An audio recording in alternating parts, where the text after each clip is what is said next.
Thank you, Susan, for your generous comments.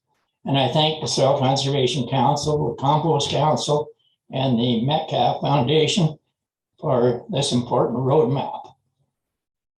Do that because carbon management really matters. As a farmer, I was a frontline carbon manager, and I had a responsibility to care for my soil in a way that would sustain or improve its productivity, and to do so while complementing the environment around it. I worked hard at this and learned the importance of managing plant organic matter as a food source for soil biota, particularly earthworms, fungi, and bacteria. Next slide. Earthworms and thread-like fungi contribute to carbon storage in the soil and give it a crumbly, well-aerated or aggregated texture. This is a healthy environment for plant growth. However, tillage destroys earthworms, fungi, and carbon-rich aggregates. Tillage also activates bacteria that respire large amounts of carbon dioxide, and so carbon is rapidly lost from the soil.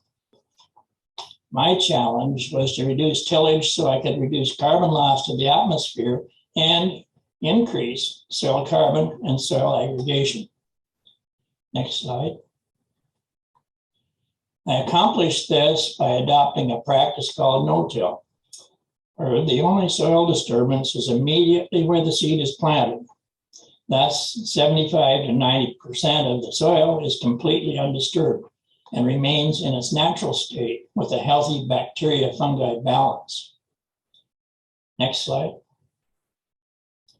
This photo was taken after my conventional tillage versus no-till comparison had been in place for 11 years. These soil samples had been equal sized. However, after sitting in the weather from mid-August to mid-October, most of the tilled sample had washed away, while the well-aggregated no-till sample remained intact. This was the ultimate measure of soil health regeneration. Through careful choice of crops and use of cover crops, I could increase carbon sequestration and accelerate soil aggregation. Next slide. In tandem with this, I did a detailed economic study on the outcomes of tillage options, because I knew the success or failure of my farm depended on relevant real-world information. In the final analysis, no-tillage crop production produced the highest yields, used less fuel, and was most profitable. Additionally, soil aggregation dramatically improved, and this was a soil carbon win. Carbon really matters because carbon-rich soil is an essential strategic natural resource. Carbon is essential to soil health, and that is essential to a reliable supply of healthy food. This underpins our standard of living, and history confirms that this ensures social, economic, and political stability. History has also shown that no civilization has survived the degradation of their soil. People simply moved on to new frontiers. Today, we are exploiting the last frontier. We must do better. We all have a responsibility to be informed and to support action that turns carbon into a soil asset, not a climate threat. The choice is ours. Next slide. If we do not deliver on our responsibility, then consider this. If I had the opportunity to sit down with my grandchildren's great-grandchildren 100 years out, how would I explain to them my indifference to the protection of their soil, their food supply, and their environment? How would you explain this to your offspring? This roadmap provides a valuable roadmap for action. This report, provides a valuable roadmap for action. Thank you. But I did want to say good morning, everyone. First off, I did want to thank Jim Tokarchuk of the Soil Conservation Council of Canada and Glenn Munroe of the Compost Council of Canada, as well as the Metcalfe Foundation. You've noted them a couple of times now for their work in developing a roadmap for optimizing carbon sequestration in Canada's managed soils. I'm confident that the work of the two individuals and with the support of the Metcalfe Foundation will be invaluable in raising awareness on the topic of Canadian soil health. Improving soil health is not a one-size-fits-all endeavor across Canada's varied landscape, but it is clear that healthy soil has an important role to play in our economy, our environment, and our society. And that was well noted in Don Lobb's presentation earlier. I'm certain that the roadmap will play an important part in ensuring the long-term viability of our country's soils and in guiding the future decisions of farmers and of governments of all orders, of all levels. I do look forward to, at some point in the future, seeing a soil study undertaken in the Senate of Canada, and I'll look forward to sharing that with you at some point in the future if we can. But I want to say thanks again to everyone involved in the development of this roadmap for all your hard work to strengthen the health of Canadian soils. Congratulations on seeing the project through to fruition, and I do look forward to reading through the entire roadmap and seeing industry and government working together to ensure the long-term viability of Canada's soils. Thanks again for the invitation to join you today. Thanks. It's Jim Tokarchuk, the Executive Director for the Soil Conservation Council. I guess I'm next in line. And can we have the next slide, please? So down to the report, and I'm going to tell you a little bit about it, just a very quick overview. Both of our websites, the Soil Conservation Council and Compost Council of Canada, have this report available in digital form on our websites. We'll give you directions on how to do that later, but I'm sure you can all find it there. So that's the title, Recruiting Soils to Tackle Climate Change. And one of the things we saw in this project is the huge potential that soil has to help us in our, not only in our interests in dealing with climate change, but in providing other benefits to Canadians and to farmers that we'll refer to later.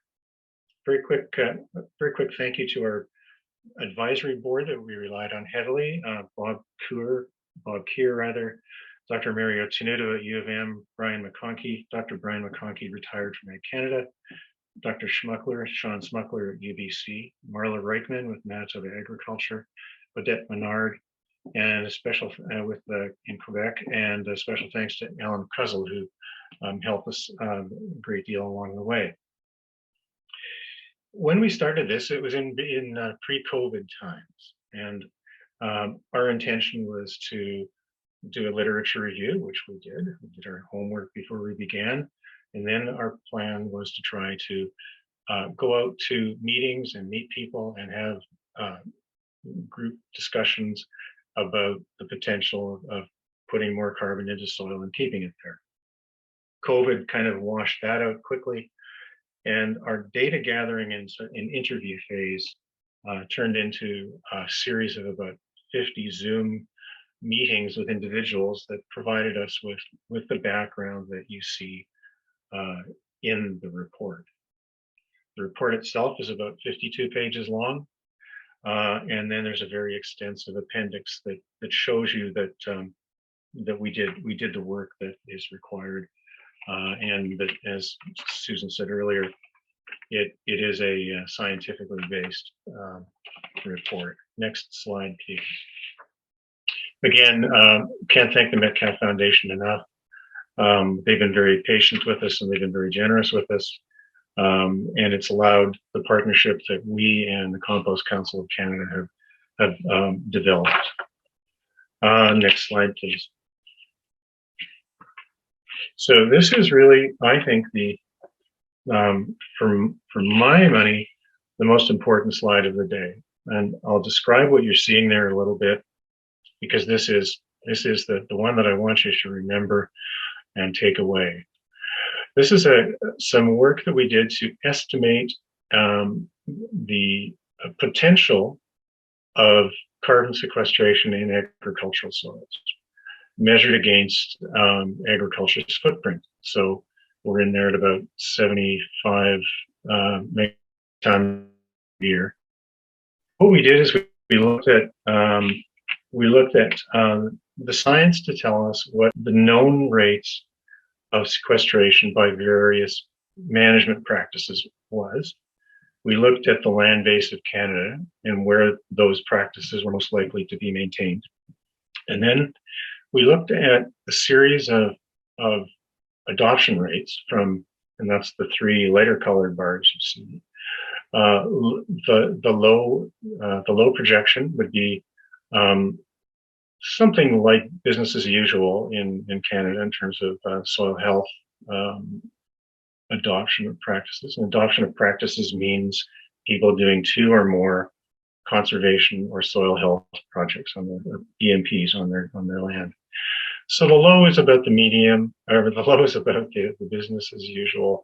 The medium is about 50% adoption of soil health practices.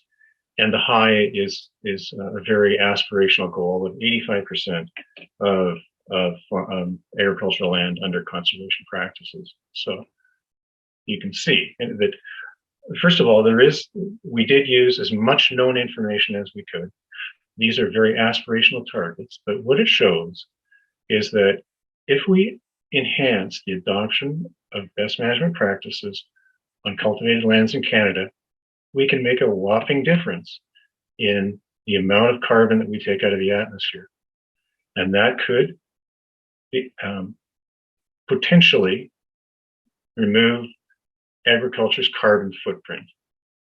And aspirationally, if everything goes well, and it never does in life, but if everything goes well, soils do have the potential to go beyond that and to help to deal with with carbon from other sources.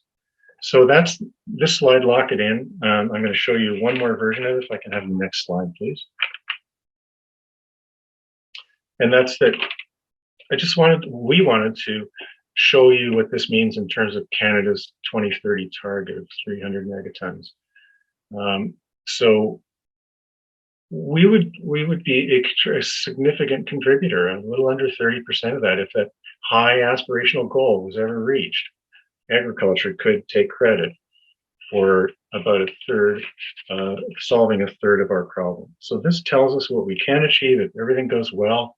If the world was full of Don Lobbs, then we would reach that goal. So that's a very important thing. But that's not all. So let's go to the next slide, please. I just wanted to remind you that there are other benefits that come from increasing carbon, and they're real. They're real. It helps to maintain and improve the fertility of our soils. It helps us with water problems, water quality, flooding, retention in the soil. It helps us with resiliency so that we can withstand the weather and climate shocks that we encounter in this world. It supports biodiversity. That's a very important thing for the environment at large. It certainly helps us to support profitability at the farm level, which is very important. That's where our food comes from. And last but not least, as we showed in the previous slides, it has a whopping potential to play in the world of climate change management. So with that, I'm going to pass it to Glenn for some further information. So Glenn, on to you. Okay, thanks very much, Jim. We have the next slide, please. So in talking to all of the experts across Canada, it was pretty unanimous that soil health is the key to carbon sequestration. Because healthy soils have, and this goes back to what Don Lobb was talking about large and diverse populations of soil organisms. And it's these organisms that create the soil conditions within which carbon is sequestered. There's no doubt about that. The latest science is showing that it is these organisms that do the sequestering, and simply adding lots of organic matter, while important, it's not enough. It's not good enough. Next slide. So what we have here is a little video of the types of organisms we're talking about. These, what you're going to see on here, are the organisms that are found in healthy soil. The little dots swimming around are bacteria. And those strands, those filaments that you see there, are the fungi that Don was talking about. And a healthy soil has lots and lots of both of these things, both. Unfortunately, what we've found that is our practices in recent times, we're going back quite a ways actually, have been very hard on the fungi. So bacteria can survive almost anything, but fungi are easily destroyed by tillage, by indiscriminate chemical use, and various other practices that have become quite common. You can see the fungal strands, how long they can be. They are so important for so many different things, so we have to really pay attention to them. And then just going to move on, but just so it's kind of fun to watch the larger organisms. These are the protozoa that are swimming around and eating the bacteria. This is the basis of natural soil fertility. It's the big guys eating the little guys and then pooping out manure that is in plant available form. Okay, next one, Jim.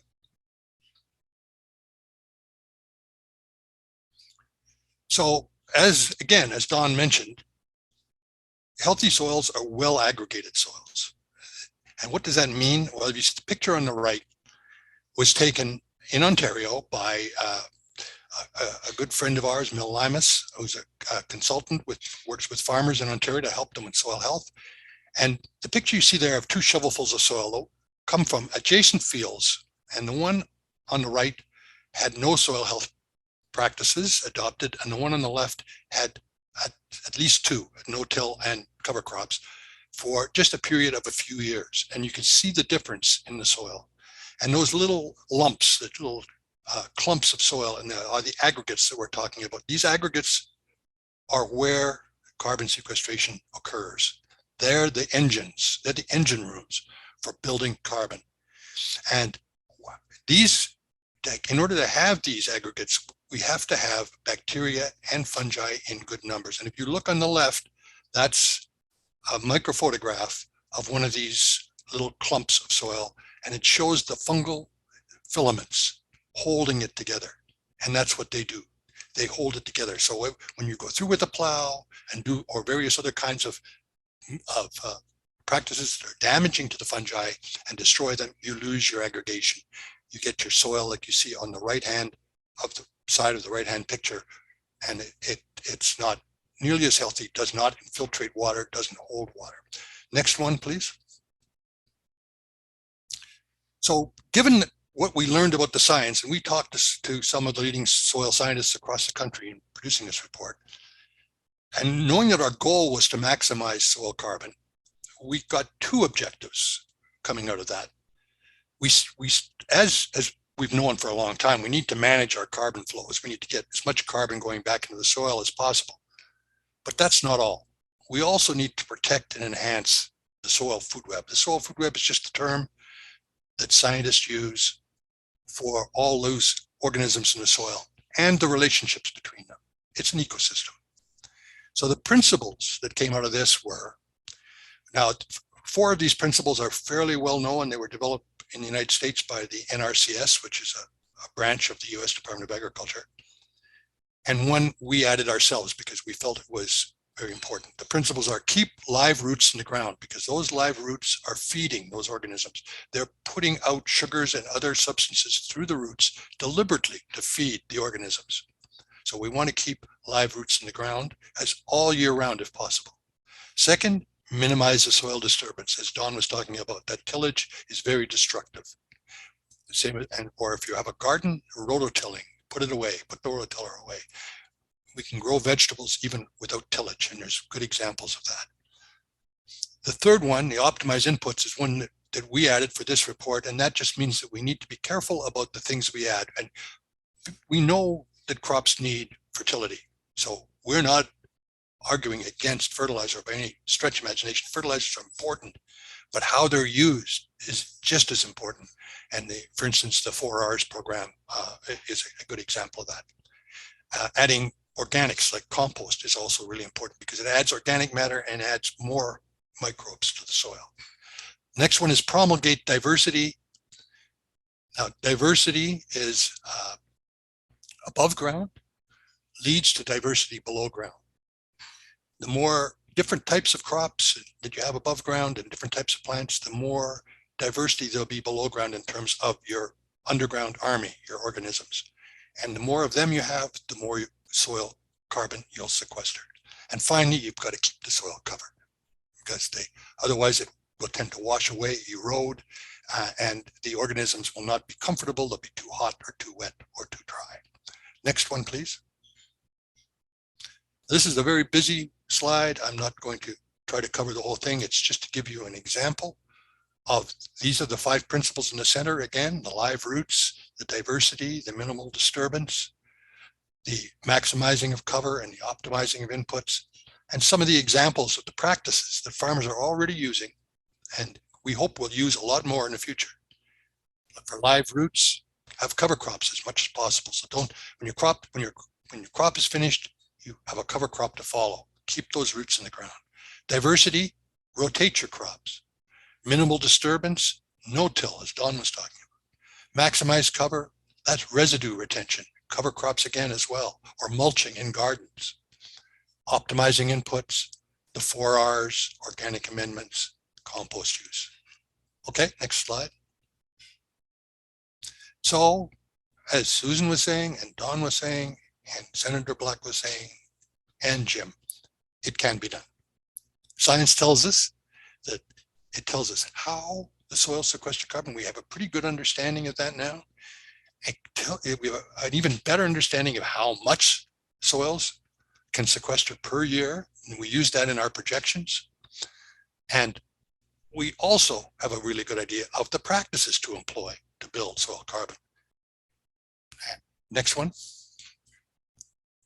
And not only that, we also have on-the-ground proof. And in our roadmap, you will find 5 farmers who are doing fantastic work in this regard, leading the way. These are the innovators. And they provide the proof that it can happen. And they just give you a quick little profile of the farming family you see on the left. That's Derek and Tanis Axton. They farm 6,000 acres in southern Saskatchewan. And they have been doing no-till and covers and compost and a whole bunch of different things, adding more and more practices as they go along with great success. And just to give you an example, not only have they been building carbon, but when they started, they measured how fast their soil could take water in when a rainfall, and it was ½ an inch an hour. And now they have that up to 6 inches an hour. So that's the difference in an aggregated soil, the aggregated healthy soils that they have been producing.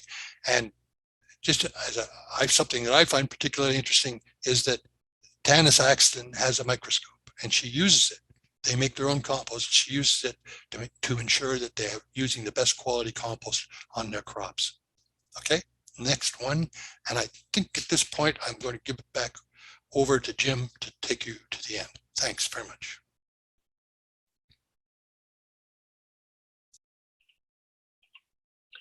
Thank you, Glenn. Next, oh, you are on the next slide. Stay there. Thank you.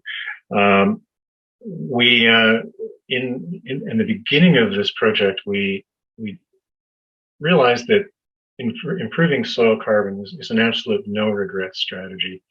That there's just no possible way that we're going to lose by doing that. It increases fertility, helps us with water, biodiversity, profitability, resiliency, and climate. And so that's one of our important motivating facts, is that by doing this, we're going to do good in so many places. So let's go to the next strategy, or the next page, please.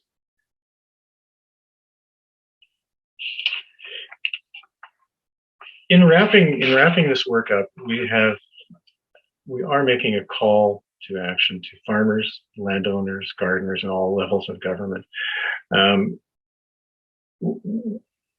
We need to use every square inch of soil in Canada to derive those benefits that we talked about in the bottom. If we're going to achieve that that level of removal of carbon from our soils or from our atmosphere and into our soils, and reap all those benefits, then everybody has a role to play. Whether you're farming 10 sections in Saskatchewan or have a small plot of grass in Toronto, if you treat the soil well, it will take carbon out of the atmosphere, and we want that. So we came to use our recommendations as the call to action, and I guess the learning for us there is probably those are the hardest pages to write in a document like this, and I'll leave them for you to read in detail. There are 11 recommendations that we've made, but I just wanted to summarize them for you so that it helps to understand what we did. We also looked at our recommendations in terms of what gaps we have to fill to achieve that curve from below that's on the bottom of the slide, and to achieve those benefits that all come with that. So our recommendations in the simplest ways talk about leadership, momentum, knowledge, value, and policy. And I'll have the next slide, please.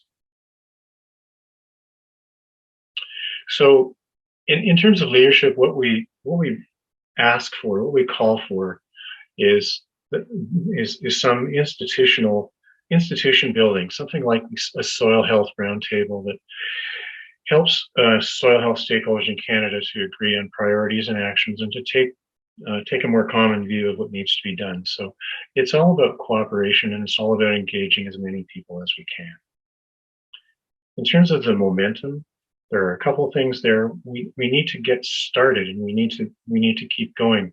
Soil health and the question of the role of soils and climate change is an ongoing thing. It's you don't go to your doctor to get healthy once in your life. You go every year, and you do something every day towards health, I hope. And similar with soils, it's an ongoing maintenance job. So we need to have people engaged. So we look at things like, what if we engaged with 100,000 soil managers in the next 5 years and helped them and supported their efforts? What if we engaged with farmers as mentors? Some of the more advanced early adopters can teach a lot to farmers across the fence, peer-to-peer training, mentoring, those kinds of things. Public engagements. The rest of Canada needs to know about what soil can do for them. It's an expensive endeavor. It needs public support, and it needs political support. So we need to engage Canadians on this. Knowledge. We need to expand knowledge and make use of it. So knowledge transfer to soil managers is an important thing. That is a measured weakness in our industry, of actually getting the expertise, the knowledge, and the practices into the hands of people who are going to use those on their farms and invest their land, labor, and capital in it. And lastly, in the knowledge category, we have a lot of information now. We have good science. We need more. We have a lot of data. We need more. So we need to see some responsibility assigned somewhere probably in government, to manage and care for that data, to maintain it and improve it as time goes by, and make sure that it's shared. Second to last is value. Soil health, soil's role in climate needs to be valued. And there is work going on, but we need more. We need to be able to express the needs for action on soil health in terms of the value that it creates. So we need more tools that excuse me, that help us to assess the full costs and benefits of healthy soils and high carbon soils in Canada. And last but not least, is to look at policies, to review public policies through the soil health lens, so that we don't have policies that are contradictory to soil health. It is important, and we need to have policies that support it. So with that, I also want to quote someone I have great respect for, Lillian Morris, who recently said, we need a tagline for this thing, something like soil carbon is the bridge to the future. And that stuck with me. I think it's a good thought to take away from our meeting today. So thank you very much. And Susan, I'll turn it back to you.